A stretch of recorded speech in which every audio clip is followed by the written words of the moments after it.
जितने भी भाई लोग देख रहे हैं इस चैनल को सब्सक्राइब करना नहीं भूलिएगा।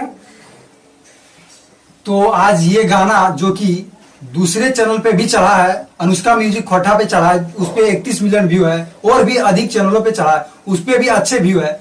और कुछ दिन पहले ये गाना 90 नंबर पर ट्रेंड भी कर रहा था। तो ये गाना का थोड़ा सा गुनगुना दीजिएगा। देखिए, वो गाना हमारे राइटर प्रिंस प्रिया जी लिखा था और बहुत अच्छे तरीके से लिखा था। सखी लाले बेलाउज पहलाले सड़िया, हमर सहिया चलावे, हमर सहिया चलावे डीजल गड़िया। ये गाना लगभग 40-50% हमारे बंगाल में भी बजता है।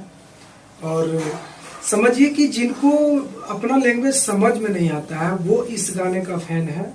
तो इस गाने में कहीं ना कहीं कुछ तो जरूर है जी जरूर। हो सकता है हमारे राइटर का कलम में दम हो सकता है, हो सकता है मेरे आवाज में दम। ये हम तो नहीं बता सकते, हमारे ऑडियंस आपका कमेंट्स में बताएंगे और हम सब देखेंगे, फिर कमेंट्स को पढ़ेंगे कि क्या चीज, क्या खूबी है उस गाने में कि आप सबों ने इतना प्यार देते हैं और अभी भी दे रहे हैं और देते रहेंगे, शायद मुझे भरोसा है। जी बिल्कुल ही देते रहेंगे। आपको जरूर आवाज में ही कहीं ना कहीं दम है और प्रिंस प्रिया जी के कलमों में ही दम है, तब जाके दोनों चक्कों मिलके एक साइकिल चलता है, दोनों पहिया मिलके एक साइकिल चलता है। जी जी।